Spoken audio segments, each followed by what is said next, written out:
Hello বন্ধুরা, JB agro and লাইফস্টকে সকল বন্ধুকে স্বাগত জানাই।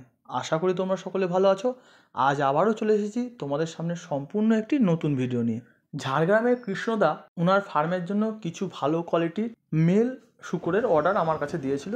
আজ সেটাই নিয়ে যাচ্ছি। চলো বন্ধুরা, দেখতে পাবে তোমরা কিভাবে আমরা এই শূকরটা ঝাড়গ্রামে কৃষ্ণদার ফার্মে পৌঁছে দিই। আজ লেবার কম থাকার কারণে আজ যখন শূকরটা গাড়িতে লোডিং করি সেই টাইমে ভালো করে ভিডিওটা করা হয়নি। আমার নদিয়া থেকে ঝাড়গ্রামের কৃষ্ণদার ফার্ম পর্যন্ত প্রায় 350 কিলোমিটারেরও বেশি রাস্তা।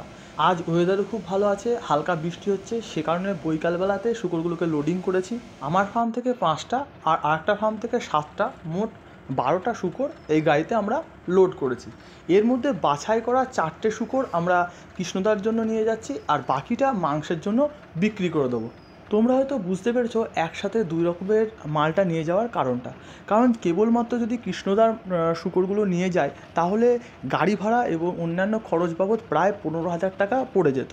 এতে কৃষ্ণদার লস হতো, এবং যাতে লাভটা হয় এ কারণে দুটো রকমের মাল নিয়ে যাওয়া হয়েছে এবং ক্যারিং কস্টটা অনেকটাই কমিয়ে ফেলা হয়েছে। বন্ধুরা, তোমাদের সঙ্গে গল্প করতে করতে আমরা কৃষ্ণদার ফার্মে পৌঁছে গেছি। এখন আমাদের শূকর নামানো শুরু হয়ে গেছে। তোমরা দেখতেই পাচ্ছ আজ কৃষ্ণদার জন্য কী কোয়ালিটির মেল শূকর নিয়ে এসেছি। কৃষ্ণদার ব্রিডারগুলোর একটু বয়স হয়ে যাওয়ার কারণে বাচ্চার সংখ্যা কম দিচ্ছিল ফিমেলগুলোই, এ কারণে মেলগুলো চেঞ্জ করে নিল। 2020 সালে নভেম্বর মাসে আমার কাছ থেকে 11টি শূকর নিয়ে কৃষ্ণদা এই ফার্মটি শুরু করেছিল। তুম করে কিন্তু পা ঢুকে গেলে পুট করে ভেঙে যাবে। আস্তে পাটা যেন নাটকা, লেজ ধর, লেজ লেজ লেজ। হ্যাঁ, কৃষ্ণদার কর্মচারীরা অতটা অভিজ্ঞ নয়, এবং যেহেতু এটা ফার্মের জন্য এই শূকরগুলোকে রাখা হবে তাই একটু সাবধানেই নামাতে হচ্ছে। তোমরা দেখতেই পাচ্ছ কীভাবে শূকরগুলোকে নামানো হচ্ছে। কৃষ্ণদাকে এই ব্রিডারগুলোকে অনেক দিন ফার্মের জন্য রাখতে পারে, সে কারণে একটু কম ওজনের দেওয়া হয়েছে। এই ওজনগুলো যথাক্রমে 76 কেজি, 56 কেজি, 70 কেজি এবং 66 কেজি। তোমরা যারা নতুন ফার্ম করার জন্য উদ্যোগ নিচ্ছ শূকরের ফার্ম করবে বলে, তাদের মনে প্রশ্ন হতে পারে যে কৃষ্ণদা তো 2 বছর ধরে এই শূকরের ফার্মের সাথে যুক্ত রয়েছে এবং তার ওনার ঘরেও অনেক শূকরের বাচ্চা দিচ্ছে, তোমরা দেখেছো ভালো কোয়ালিটির বাচ্চাই দিচ্ছে, তাহলে কেন কৃষ্ণদা হঠাৎ করে মেল নিচ্ছে? কারণ তার ঘরের মেল দিয়েই তো এই ব্রিডিংটা করাতে পারে। কিন্তু এখানে যে বিষয়টা মাথায় রাখতে হবে যে প্রথম জেনারেশনে যে মেলটা দিয়ে প্রেগনেন্ট করিয়ে বাচ্চা হয়েছে, সেই যে বাচ্চাটা হয়েছে সেইটাকে যদি আবার ওই প্রথম জেনারেশনের মেল দিয়ে মেটিং করানো হয় তাহলে ইনব্রিডিংয়ের সম্ভাবনা থেকে যায়। সহজেই রোগ, যে কোনো একটা রোগ আসতে পারে, বা রোগ প্রতিরোধ ক্ষমতা কম হতে পারে, বাচ্চার সংখ্যা কম হতে পারে।